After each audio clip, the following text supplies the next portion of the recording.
தமிழக சட்டப்பேரவை தேர்தலுக்கான இறுதிக்கட்ட வாக்கு சேகரிப்பில் தலைவர்கள் வேகம் காட்டி வருகின்றனர். இந்த நிலையில் தங்கள் கட்சியோ கூட்டணியோ தேர்தலில் வெற்றி பெற்று ஆட்சி அமைத்தால் மக்களுக்கு என்ன மாதிரியான நலத்திட்டங்கள் வழங்கப்படும் என புதிய தலைமுறையிடம் பகிர்ந்து கொண்டனர்.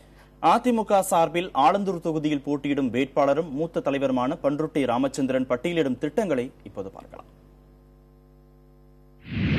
முதலாவதாக பிள்ளைகளுக்கு தரமான கல்வி அளிப்பதாகும்.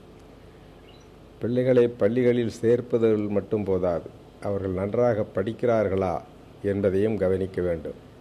ஆகவே பிறக்கின்ற பிள்ளைகள் சிறப்பான முறையில் தரமான கல்வியை பெறுவதை முதல் குறிக்கோளாக கொண்டு அதிமுக அரசு செயலாற்றும்.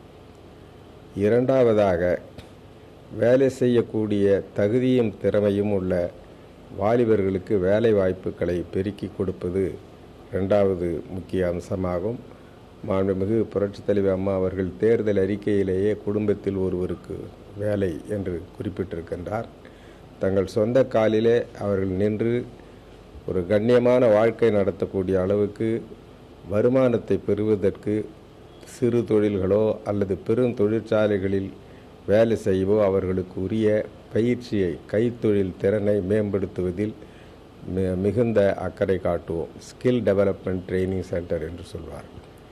மூன்றாவதாக, ஒரு ஆரோக்கியமாக வாழக்கூடிய சூழ்நிலையை உருவாக்குவது, நல்ல குடிதண்ணீர், சுகாதார வசதி, கழிப்பிட வசதி, இவை போன்ற வாழ்கின்ற சூழ்நிலைகளை சிறப்பாக அமைத்து கொடுத்து நோய் நொடி வராமல் பாதுகாக்க வேண்டியது ஒரு மக்கள் நல அரசின் கடமையாகும்.